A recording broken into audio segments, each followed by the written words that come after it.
श्री गणेशाय नमः। सप्तम अध्याय।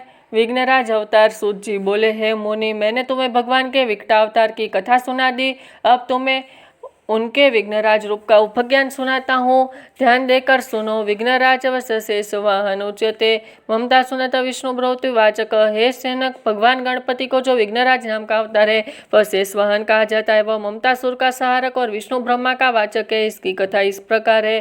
पूरा काल की बात है। गिरिजा नंदिनी पार्वती जी का विवाह हो चुका था। वे उपवन में अपनी सखियों के साथ बैठी हुई वार्तालाप कर रही थी।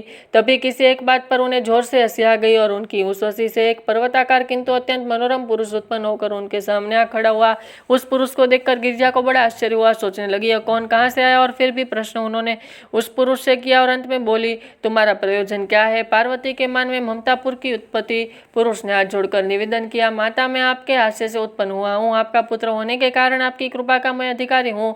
आप मुझे जो आज्ञा देंगी उसका पालन करूंगा। पार्वती बोले, वत्स, मैं उस समय अपने प्राण प्रिय शिव जी से रूठकर उपवन में बैठी थी। उसी मान की अवस्था में मुझे हंसी आ गई जिससे तेरा जन्म हो गया। इसलिए मान परायण होने से तेरा नाम मम अथवा ममता होगा। अब तू गणेश्वर का स्मरण करो जिससे तुम्हें अभिष्ट की प्राप्ति हो। यह कहकर शैलपुत्री ने उस गणेश की षडाक्षरी मंत्र वक्रतुंड का उपदेश किया।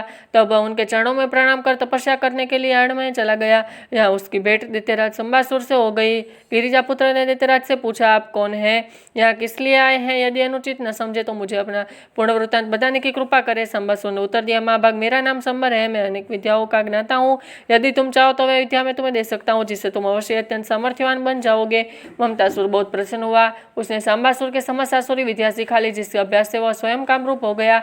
तब उसने सांबासुर को प्रणाम कर निवेदन किया, महाभाग, मैं आपके शिष्य हूँ और आपका इस अद्भुत कृपा के लिए सदैव आभारी रहूंगा। अब आप मुझे आदेश दें कि मैं क्या करूं। संबासुर ने कहा, वत्स, अब तुम अपूर्व शक्ति प्राप्त करने के उद्देश्य से भगवान विघ्नराज को प्रसन्न करो। जब वे संतुष्ट होकर वर मांगने को कहे तब तुम केवल समस्त ब्रह्मांड का राज्य और अमर तत्व ही मांगना और कुछ भी न मांगना। तब तुम्हें वर प्राप्त हो जाए तब मुझ पास लौट आना। यह कहकर सांबासुर वहां से चला गया और ममतासुर ने वहीं रहकर तपस्या आरंभ की। वह निराहार एवं निर्जल रहता हुआ कठोर तप कर रहा था। भगवान गजानन ने ध्यान में लीन रहना और विना के षडाक्षरी मंत्र का जप करना ही उसका कार्यक्रम था। इस प्रकार तपस्या करते हुए उसने 1000 दिव्य वर्ष व्यतीत कर गए। तब देव राज गणेश्वर ने प्रसन्न होकर उसे दर्शन दिया और वह भक्तराज वर मांगो। उसने भगवान विघ्नराज के दर्शन किए तो अर्षविहल हो गया और उनके चरणों में प्रणाम कर गदगद कंठ में धीरे धीरे बोला, है प्रभु, हे वरदराज विघ्नेश्वर, मैं क्या मांगू यह मेरी समझ में नहीं आता। आप सब ऐश्वर्य निधान से कोई निम्न कोटि की वस्तु मांगो तो मेरा वह कार्य उपास के योग्य ही होगा। तो हे नाथ, आप मुझे ब्रह्मांड का राज्य प्रदान कीजिए और अमर बना दीजिए। मैं शिव विष्णु आदि से भी युद्ध में पराजित न हो सकूं। हे प्रभु, आप मुझे अमोघ शास्त्रधारी कर दे। मेरे समक्ष कभी कोई विघ्न उपस्थित न हो। भगवान विघ्नराज ने कहा, असुंदर, तेरी कामना तू साध्य होते हुए भी पूर्ण करूंगा। यह कहकर भगवान अंतर्ध्यान हो गए। ममतासुर उसके वर पाकर अत्यंत प्रसन्न हो उठा। उसने सांबासुर के पास जाकर समस्त वृत्तांत कहा तो बहुत प्रसन्न हो गया। उसने अपने अत्यंत सुंदर कन्या मोहिनी का विवाह ममतासुर के साथ कर दिया। कुछ दिन उसने आनंद में व्यतीत किए और जब एक दिन सामर की प्रेरणा से वह दैत्य शुक्राचार्य जी के पास आ पहुंचा। उसने आचार्य को प्रणाम कर विघ्नराज से वर प्राप्त होने की बात सुनाई। उससे शुक्राचार्य जी को बड़ी प्रसन्नता हुई। उन्होंने कहा, सुरेश्वर, तू विघ्नराज को प्रसन्न कर लिया, यह बहुत अच्छा किया है। ममतासुर ने अग्र पर दैत्य गुरु उसके भवन में पधारे और वहां उसने दैत्यराज के पद पर प्रतिष्ठित किया। तब अत्यंत पराक्रमी 5 बलवान दैत्य उसके प्रधान नियुक्त कर दिए गए जिसके नाम प्रेत काल, कलाप, कलाजित और धर्मा था। उस समय उन्होंने बड़े बड़े दैत्य, दानव एवं राक्षस राज वहां उपस्थित थे। ममतासुर ने सभी को अनेक प्रकार की परिचयों और उपहारों से संतुष्ट किया। फिर वे सभी अपने अपने स्थान को लौट गए। इधर ममतासुर ने चिंतासुर निर्मल को अपनी राजधानी बनाया और वहीं एक अत्यंत विभवशाली भव्य भवन में रहने लगे। उसके 2 पुत्रों वे नाम रखे गए धर्म और अधर्म में धीरे धीरे बड़े होने लगे। इस प्रकार सूरज निश्चित एवं निर्भय हुआ सुखपूर्वक रस सुखभोग कर रहा था। सांबासुर की प्रेरणा से दिग्विजय करना किंतु सांबर को चैन कहा। उसने ममतासुर को त्रैलोक्य विजय के लिए प्रेरित किया। बोला, वत्स, तुम विघ्नराज गणेश्वर से ब्रह्मांड के राज्य को प्राप्ति कर चुके हो, इसलिए उसमें पूर्ण समर्थी हो। तब तुम उसकी प्राप्ति की लेनी चाहिए। देखो, कार्य तो करना से ही होगा, बिना हुए कुछ मिलता नहीं। ममतासुर ने निवेदन किया, आप विश्वास रखे, मैं शीघ्र ही समस्त ब्रह्मांड पर विजय प्राप्त करूंगा। मेरे पास असंख्य असुरों की सेना, आपकी दिव्य विद्या सब विघ्नराज प्रदत्त विजय विद्यमान है। तब मेरी गति कौन रोक सकता है। दूसरे दिन शुक्राचार्य से निवेदन किया, प्रभु, मैं ब्रह्मांड विजय के लिए यात्रा करना चाहता हूँ। आप मुझ पर कृपा करें और अपना शुभ आशीर्वाद प्रदान करें। शुक्राचार्य ने प्रसन्नता व्यक्त करते हुए कहा, राजन, तुम्हें सफलता मिले, किंतु तब एक बात का ध्यान रखना कि भगवान विघ्नराज की कृपा से तुम्हें इतने महान पराक्रम की वैभव की उपलब्धि हुई है, इसलिए उनसे कभी विरोध मत करना। ममतासुर ने उन्हें आज्ञा पालन का वचन दिया और प्रणाम कर सेना की तैयारी होने की आज्ञा दी। उसने सर्वप्रथम पृथ्वी के नरेश पर आक्रमण किया, उन पर एक बार विजय प्राप्त किया। इस प्रकार समस्त भूमि को जीतने के उसे अधिक समय नहीं लगा। अब उसने पाताल लोक पर चढ़ाई की और शीघ्र ही वहां अधिकार कर इंद्रलोक पर आक्रमण कर दिया, जहां वृषेंद्र ने घोर युद्ध करना पड़ा। यद्यपि देवगण अधिक संगठित और पराक्रमी थे, तो विघ्नराज के वर्ष से प्रबल ममतासुर के समक्ष वे टिक न सके। अंत में स्वर्ग पर भी उसका शासन स्थापित हो गया। इसके बाद अपने विष्णुलोक और शिवलोक को भी अपने अधीन कर लिया।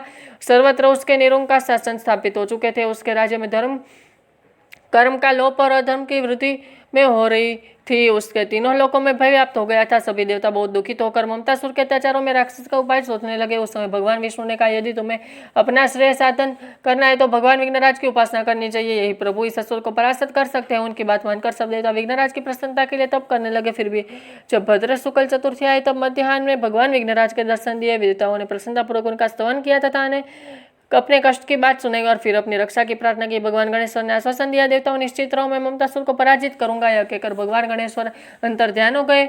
महर्षि नारद ने ममतासुर को देवताओं के तप पर विघ्नराज के वरदान की बात बनाई और फिर कहा, राजन, भगवान विघ्नराज अधर्म में अत्यंत शत्रु हैं और धर्म में प्रसन्न रहते हैं, किंतु अब तुम्हें अधर्म अनाचार आदि का त्याग कर भगवान विघ्नराज के शरण में जाना चाहिए। उस भगवान ने मेरे द्वारा संदेश प्रेषित किया है। देते गुरु भी वहां बैठ गए। उन्होंने भी परामर्श दिया, किंतु उसके साथी असुरों ने उसे परामर्श दिया, प्रभु तुम इतने बलवान है कि अकेले विघ्नराज कुछ भी नहीं कर सकता। आपकी क्या शक्ति और वह हमें समक्ष युद्ध कर सके, इसलिए आप अपने दैव्यत मत आप ब्रह्मांड के अधिपति के वश में कल फिर आता है। ममतासुर अपनी सहयोगी देवता और मंत्रियों के भ्रमण प्रवचन से भ्रमित हो गया, इसलिए बोला, ऋषिराज, यदि विघ्नराज मुझ पर आक्रमण करना चाहे तो वह वीर धर्म के अनुसार मैं भी उसकी सामना करूंगा। महर्षि ने भगवान विघ्नराज को ममतासुर का उत्तर जा सुना। उन्हें क्रोधपूर्वक कहा, मैं ममतासुर का गर्व नष्ट कर दूंगा। ममतासुर को पराजित होना भगवान की आज्ञा से युद्ध आरंभ हो गया। असुरराज भी अपने दोनों पुत्र और वाहनिकों के साथ रणभंग में उपस्थित हुआ। भगवान विघ्नराज ने उसका आयुध संबित कर दिया। वहां ज्योति हथियार उठाता तो ही वह धरती पर गिर जाते। फिर भगवान ने अपने दिव्य कमल असुर सेना को मध्य छोड़ दिया। उस कमल की गंध से सभी असुर मूर्छित हो गए। ममतासुर भी मूर्छित हुआ पड़ा था। फिर जब उसे होश आया तो वह कमल और देकर गमन होठ और विघ्नराज की स्तुति करने लगा, तो वे भगवान प्रसन्न हो गए। उन्होंने ममतासुर को आदेश दिया, असुर श्रेष्ठ देवताओं को अपने अपने पद पर उपभोग कर रहा है। ऋषि मुनियों और ब्राह्मणों को धर्मचार्य का स्वतंत्र रहना आवश्यक है, तो अधर्म कार्यों को त्याग कर अपने को सीमित रख। यहाँ मेरी पूजन स्मरण न किया जाता हो, वहीं लोगों को मोहित करके उनके हृदय पर अपना राज्य स्थापित कर, किंतु मेरे भक्तों के समक्ष सेवक के समान रहता हुआ अनेक सम्मान में लग रहा। असुरराज ने उनकी आज्ञा स्वीकार की और फिर चरणों में प्रणाम एवं परिक्रमा कर चल गया। इससे समस्त देवता और ऋषि मुनि आदि प्रसन्न होकर उनकी स्तुति करने लगे। जय श्री गणेश।